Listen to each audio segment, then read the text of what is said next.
Assalamualaikum warahmatullahi wabarakatuh. Perkenalkan, saya Iva Darundia Sufyan dengan NIM 081911733022 dari Fakultas Sains dan Teknologi Program Studi Teknik Biomedis Universitas Airlangga. Di sini saya akan menjelaskan mengenai sistem monitoring kadar kolesterol dalam darah secara non-invasif berbasis Internet of Things. Pengerjaan video ini dilakukan untuk memenuhi tugas ujian akhir semester mata kuliah telemedika. Langsung saja kita mulai. Untuk latar belakang pembuatan proyek ini adalah, pertama-tama saya jelaskan dulu apa itu kolesterol. Menurut Stoppard 2010, kolesterol adalah suatu zat lemak yang dibuat di dalam hati dan lemak jenuh dalam makanan. Jika terlalu tinggi kadar kolesterol dalam darah, maka akan semakin meningkat faktor resiko terjadinya penyakit terutama pada jantung dan pembuluh darah. Kemudian untuk penderita kolesterol di Indonesia sendiri, penderita penyakit kolesterol menurut Kemenkes dapat dibilang cukup tinggi, yaitu mencapai 28%, dan lebih mengejutkannya lagi, ternyata 7,9% orang di dunia meninggal akibat penyakit ini. Tercatat pada website Kemenkes bahwa tren peningkatan penyakit jantung yakni 0,5% pada 2013 menjadi 1,5% pada 2018 dan terus meningkat hingga saat ini. Sedangkan penyakit stroke menjadi penyakit penyebab kematian tertinggi kedua di dunia pada tahun 2015 dan penyebab kematian tertinggi di Indonesia pada tahun 2014. Prevalensi stroke di Indonesia tahun 2018 adalah sebesar 10,9% atau diperkirakan sebanyak 2.120.362 orang berdasarkan Kemenkes RI tahun 2018. Kemudian kedua penyakit tersebut dapat terjadi dikarenakan kolesterol yang tidak terkendali yang lama-kelamaan akan menyumbat darah. Selanjutnya, pengecekan kolesterol.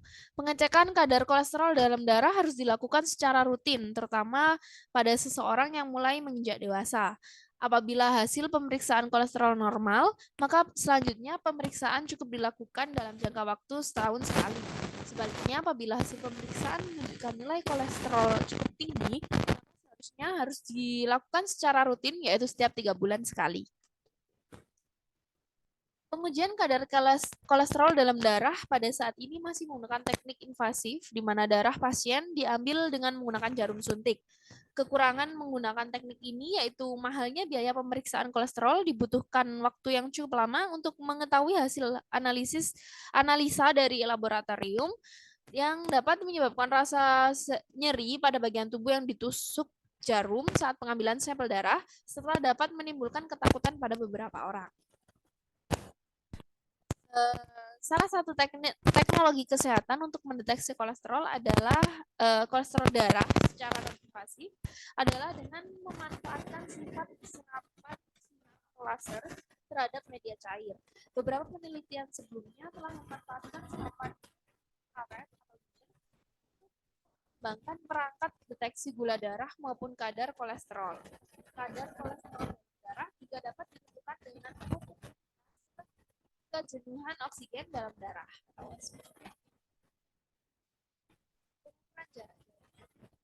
Ada metode yang digunakan untuk memantau kadar kolesterol seseorang sangat banyak, akan tetapi tidak semua dapat digunakan untuk jangka panjang dan monitoring jarak jauh. Hasil yang ditampilkan dari pengukuran kadar kolesterol menggunakan alat dapat berubah-ubah dan belum diketahui berapa waktu yang dibutuhkan untuk mengukur kadar kolesterol secara akurat. Oleh karenanya, lain sehingga dapat dijadikan sebagai bahan acuan bagi dokter dalam monitoring kadar kolesterol.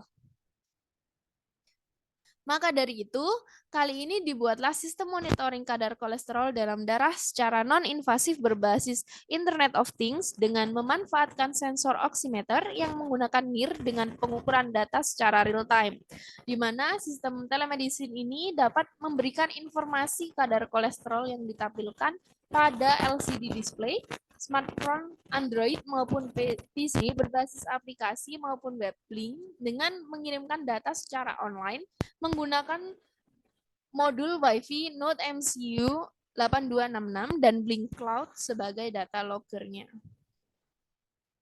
Masuk ke selanjutnya yaitu perancangan sistem. Dapat dilihat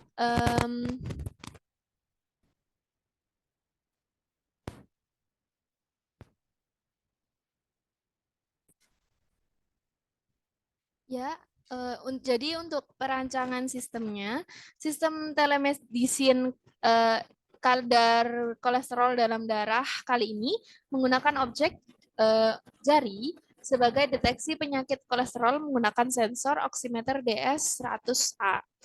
Yang dilakukan dengan mendeteksi objek jari yang terdapat pada sensor dengan memanfaatkan serapan dari LED merah dan infrared. Kemudian digunakan power bank untuk memberikan tegangan setelah alat menyala kepada semua rangkaian transmitter. Kemudian data akan diproses oleh microcontroller Arduino Uno R3 yang selanjutnya akan mengirimkan data secara online menggunakan Blink sebagai brokernya, Blink Cloud sebagai data loggernya. Kemudian data hasil pengecekan kadar kolesterol dalam darah akan dikirimkan oleh modul Wi-Fi Node MCU 8266 ke dalam Blink Apps dan dapat diakses secara langsung melalui Android serta ditampilkan dalam LCD 20x4.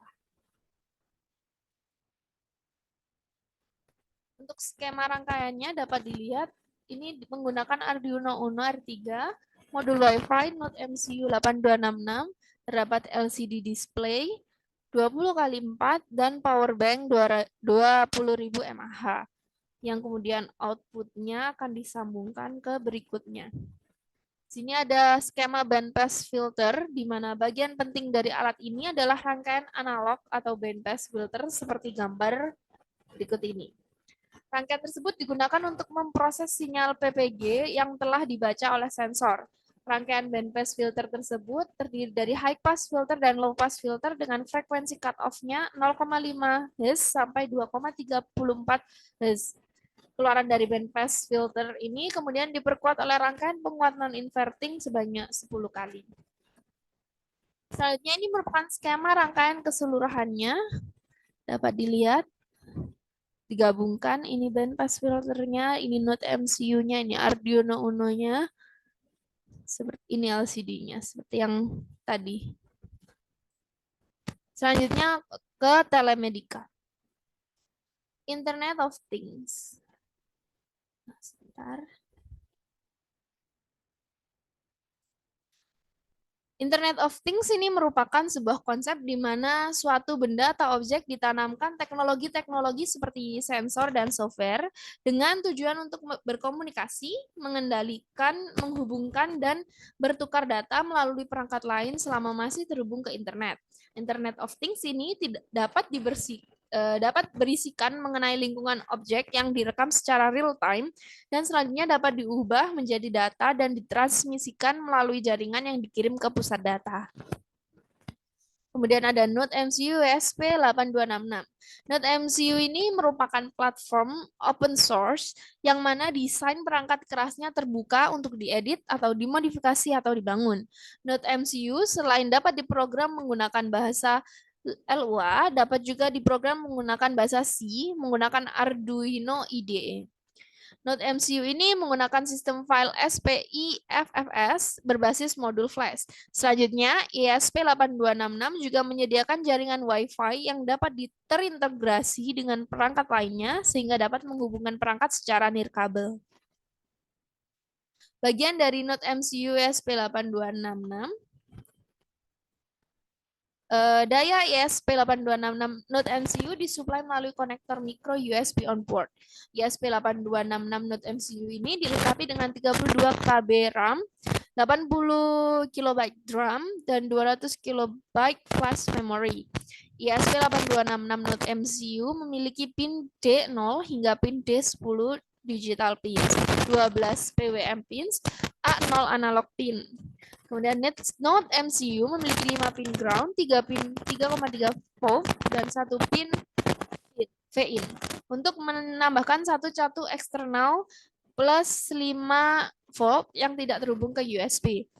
ESP8266 non MCU memiliki total 17 pin GPIO.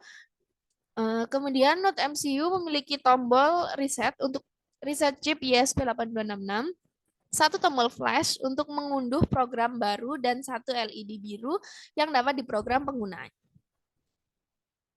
Selanjutnya akan dijelaskan Arduino Uno. Seperti layaknya papan elektronik Arduino, Arduino Uno berfungsi membuat program untuk mengendalikan berbagai komponen elektronika. Dan fungsi Arduino Uno ini dibuat untuk memudahkan pengguna dalam melakukan prototyping, memprogram microcontroller, membuat alat-alat canggih berbasis microcontroller. Arduino ini dapat dihubungkan langsung dengan laptop atau komputer menggunakan jack USB. Tidak memerlukan downloader untuk mendownloadkan program yang dibuat dari komputer ke microcontrollernya. Disupport oleh software yang mempunyai bahasa pemrograman dan library lengkap, yaitu Arduino IDE. Dan Arduino Uno memiliki modul yang bersifat siap pakai atau SIOP pada board Arduino. Bagian dari Arduino Uno sendiri seperti pada gambar di samping, di mana terdapat power, yaitu USB atau barrel jack, dan pin yang terdiri dari 5 volt, 3,3 volt, ground, analog, digital, PWM, ARAF. Kemudian ada tombol atur ulang atau reset, indikator daya LED, LED TXRX, IC utama, dan regulator tegangan. Masuk ke poin keempat, yaitu topologi atau gambar flow. Di sini terdapat gambar flow mekanika kerja sensor, di mana dimulai dari startnya, kemudian akan dilakukan inisialisasi program, yang selanjutnya akan melakukan deteksi sinyal, dan apabila tidak terdeteksi sinyal akan mengulangi lagi sampai terdeteksi sinyalnya. Apabila sudah terdeteksi, maka akan memasukkan mendapatkan nilai R1, R dan R2, kemudian nilai kadar kolesterol, dan nilai SpO2. Nilai-nilai tersebut selanjutnya akan tahap selanjutnya yaitu mengirim data-data nilai sebelumnya, yaitu data R1, R2, SpO2, dan nilai kadar kolesterol ke LCD, dan selesai. Untuk gambar flow pembacaan sensor pada aplikasi Blink, dari pertamanya, dari start, yaitu kemudian ada inisialisasi programnya, kemudian dilanjutkan untuk memprogram Arduino Uno, kemudian akan ada komunikasi dengan Node MCU 8266, dan sistem akan mencoba untuk connect ke Wi-Fi. Dan apabila tidak dapat connect ke Wi-Fi, maka akan diulang lagi untuk memprogram Arduino Uno, dan begitu seterusnya. Dan ketika sudah dapat terkonek ke Wi-Fi, maka akan dilanjutkan dengan menghubungkan ke server Blink. Setelah itu pembacaan sensor dan dapat memonitoring pada aplikasi Blink di masing-masing Android-nya atau web. Kemudian selesai. Poin kelima yaitu sensor yang digunakan pada proyek ini. Digunakan sensor oximeter DS100A, di mana perangkat medis ini mempunyai LED sebagai pemancar dan fotodioda sebagai penerima. Sebelum cahaya sampai ke fotodioda, LED akan memancarkan panjang gelombang cahaya tertentu yang akan diserap oleh darah. Kemudian cahaya akan dipantulkan, ditransmisikan, diserap, dan disebarkan oleh kulit, jaringan dan darah. Kemudian ada probe dari oximeter sensor DS100A sendiri. Probe pada oximeter sensor DS100A ini terdiri dari 2 buah pemancar cahaya serta fotodetektor yang sangat sensitif. Dipasang pada klip pegas yang dapat dipergunakan kembali. Sumber cahaya yang paling umum digunakan adalah LED, sedangkan fotodetektor yang umumnya digunakan menggunakan fotodioda silikon. Pada probe ini, LED serta fotodioda ditempatkan di sisi yang berlawanan dari klip. Sisi yang berlawanan dari klip. di mana cahaya yang dipancarkan oleh LED akan mentransmisikan cahaya melalui satu sisi jaringan vaskular ke fotodioda di sisi lainnya. Fungsi dari masing-masing pin out sensor oximeter DS100A, yang pertama ada pin 5 yang merupakan fotodioda anoda, pin 9 yang merupakan fotodioda katoda, selanjutnya ada pin 2 yang merupakan anoda LED infrared, pin 3 anoda LED merah, dan pin 1, 6, 7 yang merupakan perisai. Poin ke-6 yaitu server yang digunakan pada proyek kali ini.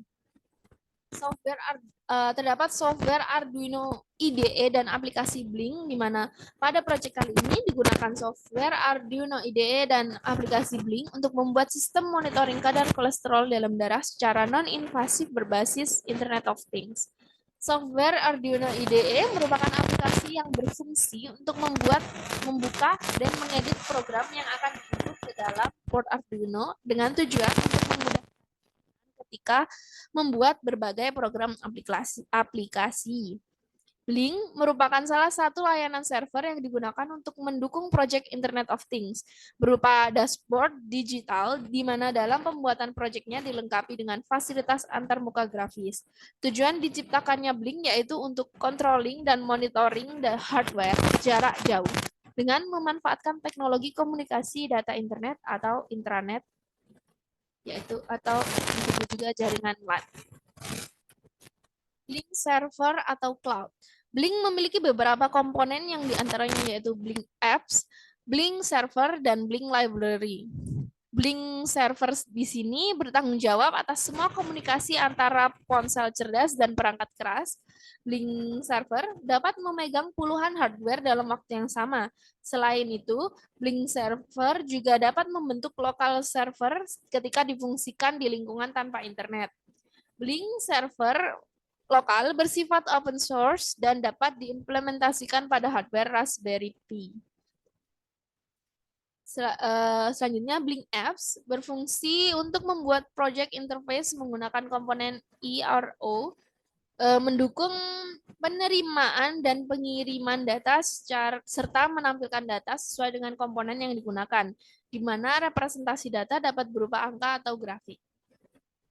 Blink Library sendiri berguna untuk membantu pengembangan code, pengembangan Internet of Things semakin mudah, karena di dalam Blink Library terdapat banyak platform perangkat keras dengan fleksibilitas hardware yang didukung oleh lingkungan Blink.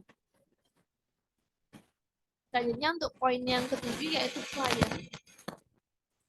Alat ini dirancang khusus untuk membantu dokter dalam memonitoring kadar kolesterol pasien jarak jauh dengan sistem telemedicine serta dapat digunakan kapan saja dan dibawa kemana saja. Sistem telemedika ini dibuat agar dapat melakukan pengecekan kadar kolesterol secara real time oleh dokter dan juga memungkinkan monitoring kolesterol secara mandiri di rumah, di mana pengecekan dilakukan secara non-invasif. Hasil keluaran dari sistem ini adalah tingkat kadar kolesterol seseorang beserta dengan kadar SpO2, R1 yang merupakan nilai dari cahaya merah, dan R2 yang merupakan nilai dari cahaya inframerahnya, yang digunakan untuk mengetahui data ADC-nya apakah layak digunakan. Biasanya yang menilai ini adalah developernya dan ataupun dokter. Kemudian dengan adanya monitoring ini dapat dilakukan tindakan apabila hasil pemeriksaan kolesterol cukup tinggi, di mana selanjutnya harus dilakukan secara rutin, yaitu setiap 3 bulan sekali, agar dapat menjaga kadar kolesterol tanpa harus dilakukan pemeriksaan ke dokter maupun secara invasif yang menimbulkan nyeri. Dengan menjaga kadar kolesterol ini, kita dapat mencegah berbagai macam resiko penyakit lainnya seperti jantung koroner dan stroke yang telah dijelaskan sebelumnya. Dan dokter juga dapat melihat bagaimana kadar kolesterol pasien ketika pasien mengunjungi dokter dengan melihat grafik-grafik sebelumnya. Poin ke-8 yaitu grafik user interface, di mana grafik user interface pada smartphone ini akan digunakan untuk pasien yang di rumah dengan handphone mereka masing-masing yang dihubungkan pada alatnya. Di sini dapat dilihat bahwa ini merupakan nilai R1-nya, R2-nya, nilai SpO2-nya, dan nilai kolesterolnya. Jadi dapat dilihat juga. Nanti pada report ini akan terlihat bagaimana hasil-hasil dari pengecekan sebelum-sebelumnya. Ya, jadi ketika halo, Eh, eh, eh, jadi ketika nilai reportnya ini, reportnya diklik, maka akan terlihat hasil live-nya selama satu jam 1 jam sebelumnya atau 6 jam sebelumnya, 1 hari atau 1 minggu atau bahkan 1 bulan atau 3 bulan sebelumnya yang ketika diperiksa secara rutin. Kemudian yang sebelumnya tadi ini juga merupakan live report, jadi ini akan berubah ketika di sensornya diletakkan jarinya terus. Nanti akan ditunggu, akan berubah, diambil dan ketika jarinya diangkat dan dilakukan pengukuran ulang lagi akan berubah langsung pada aplikasi ini karena ini merupakan real time. Selanjutnya, untuk grafik user interface pada web, ini akan dilihat oleh dokternya atau atau adminnya yang untuk mengecek kadar kolesterol pasien. Di sini pada bagian dashboard dapat dilihat seperti pada handphone terdapat R1, R2, SpO2 dan kadar kolesterolnya sehingga dokter dapat mengamati langsung secara real time hasil kolesterol pasien tanpa menunggu hasil lab yang lama sehingga didapatkan hasil analisa yang lebih akurat. Dokter juga dapat memperhatikan pasien dari jauh tanpa pasien mendatangi rumah sakit sehingga pasien hanya datang ketika terdapat hal yang genting saja dan dokter dapat memberikan konsultasi-konsultasinya. Di sini juga terdapat timeline, device info, metadata, dan action log, di mana pada bagian timeline ini dapat dilihat grafiknya untuk 3 bulan sebelumnya atau 1 bulan, 1 minggu, bahkan 6 jam sebelumnya.